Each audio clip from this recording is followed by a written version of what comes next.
We are legends.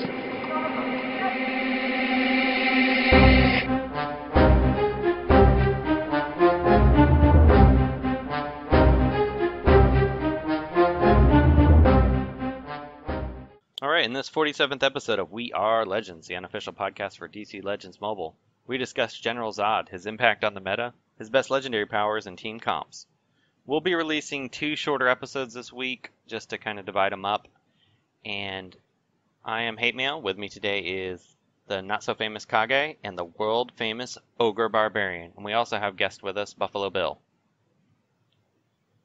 Alright, so I got Zod to Legendary 3. I am liking him so far, except he's not as good if you don't take his 4, which I accidentally did not take. So what a noob, dude. You're such a noob. I am such a noob. That was an egg. For some reason, he got to Legendary 3, and I was going to take 3 points at once. And then I just did 1, 3, 5, thinking 5 was his 4, like a moron.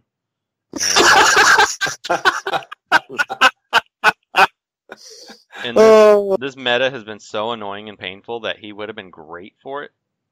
And every time I see the Batgirl or Harley Quinn team, I'm like, if he had his 4. I mean, he's great. I mean, he one-shots Harley. I can't ask for more than that. Yeah, when I get him to Legendary 4 and I can take his 4, I think I'll like him a lot. Right now, he's worthless. Because that is key to his kit. And if anybody asks, 4 should always be his first ability. You really don't need anything but his 4. I mean, his 1's nice, but you really only need his 4. Which, for those of you who haven't looked or haven't really paid attention, his 4 makes it so all of his abilities can't miss. And he does a lot of special damage. And he does a lot of special damage if he crits. He does okay damage if he doesn't crit, but it's still decent. But if he doesn't miss... Didn't we say on the podcast a couple weeks ago that his damage would be comparable to Starfire? When he crits, yes. When he doesn't crit, I don't think he does quite nearly as much. Right. Yeah, but it's not like Starfire does massive amounts of damage when she doesn't crit either. I mean, she does. I think she does. Her AoE does about what his single target 3 does, I think. Yeah, that's it. Yeah, exactly right. So that's yeah, it. I guess that's fair.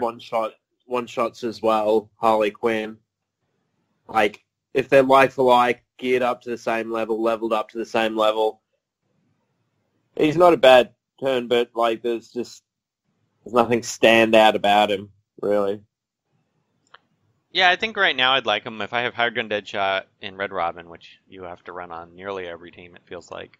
And then you can run Red Robin, Hired Gun Deadshot, and then comfortably run him as your third. And if you have Hired Gun Deadshot, now you can get rid of Harley Quinn's on most teams if it's not Power Girl. It seems like Power Girl's been more frequent lately. But the problem is still in the Enrage. Yeah. Because if Zod gets Enrage, his basic, he'll bring her to like quarter health. Well, that's what I hate about this meta right now, is that basically it's, got enraged, alright, just back out. Yeah, it's a little crap. That's what I feel like most of the PvP is, even outside of the Harley Quinn teams. It seems like it's more RNG. Because if you're not facing Batgirl, which you have the Enrage, then you're facing Enrage teams, and it's how many times will they revive? Which I do like him for being anti-revive, too. Yeah. Yeah, that's too gated to be really reliable. I wouldn't say it's too gated, but it is definitely a chance randomness. But he has a 42% base because of his striker kit, so I mean... No, it's 35. Oh, is he? Wait, what? He's a special striker. Special strikers get up to 35%. Physical strikers get up to 47. I don't know why they made that different. Oh, dang. Nerd talk, but... We're showing some of the Asian here, too. Math is your friend.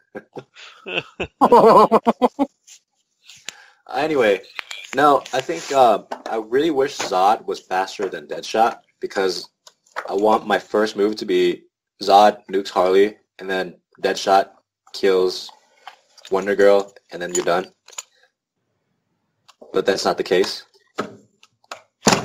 So there's a bit of lag time between Deadshot taking his first move, and then there's someone else, usually Wonder Girl, that makes a move, and then Deadshot or Zod gets his turn. And so he's... What is Zod's speed? What is his final speed? What is Zod's final speed? His final speed's 117. So why don't we move on to legendary orders?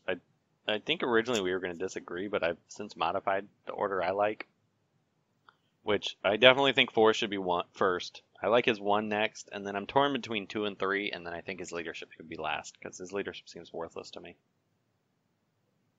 I have similar thoughts. I actually think 1 should be closer to last, just because he's got a low crit rate, and the heal immunity only applies if he crits. Wait.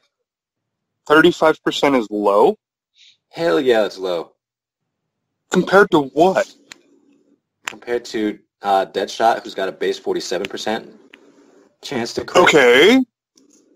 But compare that to the rest of the roster that end up with, like, a 14. It's not bad crit, though. That really depends on their gear sets, but 35 is not that high to me.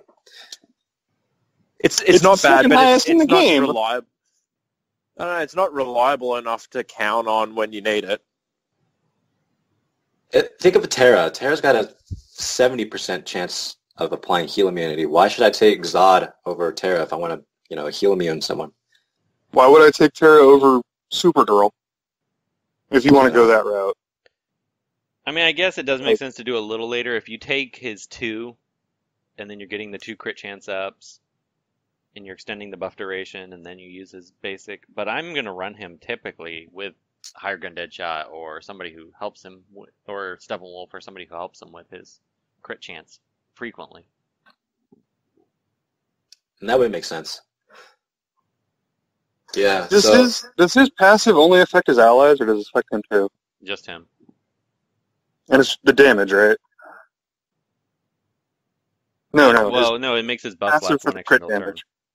Yeah, he gets. I find it goes really well with if you go with like Deadshot and then Harley Quinn, like quite vexing, and then chuck on Donna Troy because she is able to take the heat for a little while. The crit rate just gets Harley picking off people left and right, irrespective of affinity. Okay. So for hate mail, the order is going to be 4, 1, 2, 3, 5. For me, it's going to be 4, 2, 1, 3, 5. Pretty close. Yeah. So what did 2 give again? 2 is extending the buff duration by 1 turn. Yeah. 3 was the cooldown, right? Yeah. 3 does the -1 cooldown for all Zod's ability if the enemy is killed. Yeah. See, now this is me personally. I'm going to take the 3 before I take the 2. What would that be? Well, let me put it this way. You use the 2 to start if you don't have a Deadshot, and you get the buffs, and then you use 3 with those buffs to probably kill somebody with his 3, which then resets the cooldowns by 1, which probably brings up the buff again on the next turn. Oh, so he can just back to back. He can just keep cycling through that.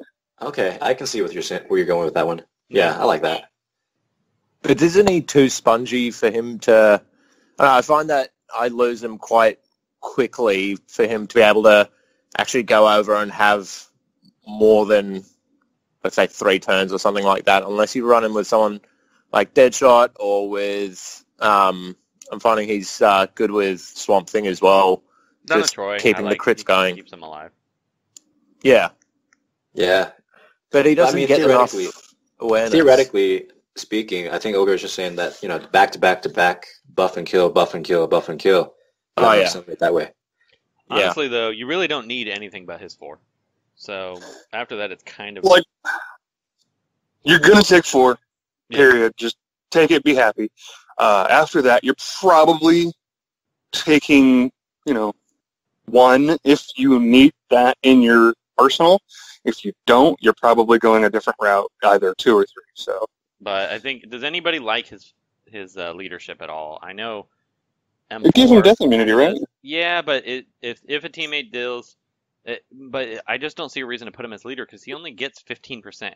All allies gain plus 15% crit chance, which doesn't really. I never noticed. It's crit really chance or crit damage? Crit chance. Crit chance.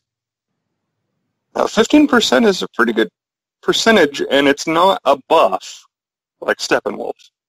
Well, I can show you. My characters don't crit with him as leader. Well, that's because you have terrible RNG. Objectively speaking, though, Deadshot's got a better leadership because of that. What is his leadership outside of his legendary right now, off the top of your head? What is his leadership outside of his legendary? 12%. Okay. Deadshot has 12% crit chance. Zod is 15%, but I'm not really using Deadshot's leadership for the boosted crit chance. I'm using him for the guaranteed crit chance on the first turn. Yeah, so That's he's it. 3% less after the first turn. But it's the first turn you're guaranteed, so.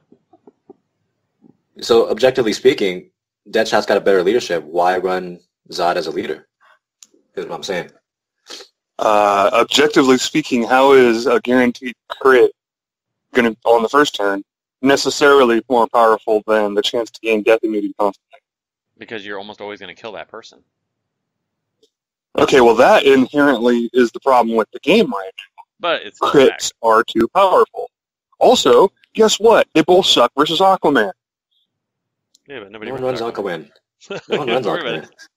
If people ran Aquaman, it'd be a problem. But I mean, with that, I ran Aquaman all the time. But he's still. I mean, that death immunity is only one turn. It's only a 70% chance, so it's not guaranteed. I mean, granted, that's most of the time, but or 80% if you have a Kryptonian. But I don't know. I've not found it to be used. I'd much rather. There's plenty of other leaders I'd rather run. If I'm running Fire Gun Deadshot, it's because I need to remove somebody on turn 1, which is usually Wonder Girl.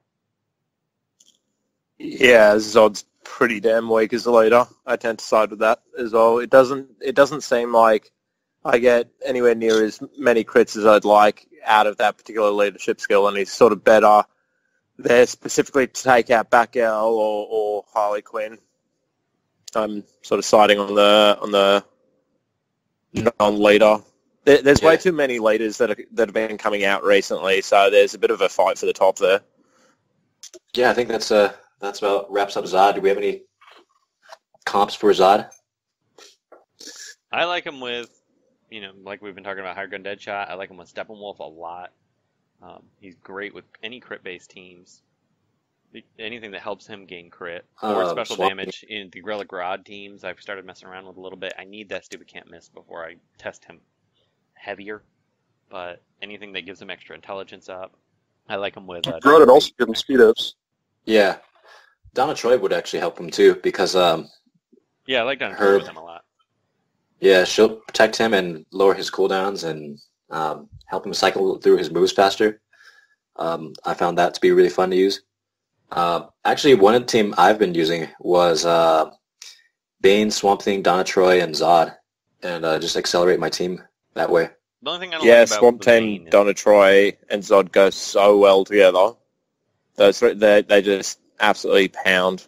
The benefit of the sort of slightly higher cool rate if you do have crit rate if you do have Zod as leader means that they'll just sort of keep on right. The problem with having the Deadshot guaranteed first is that there's a fair amount of Donna Troy teams out there, and unless you're using you're kind of forced to use an AoE turn to clear out the first round of awareness that she has.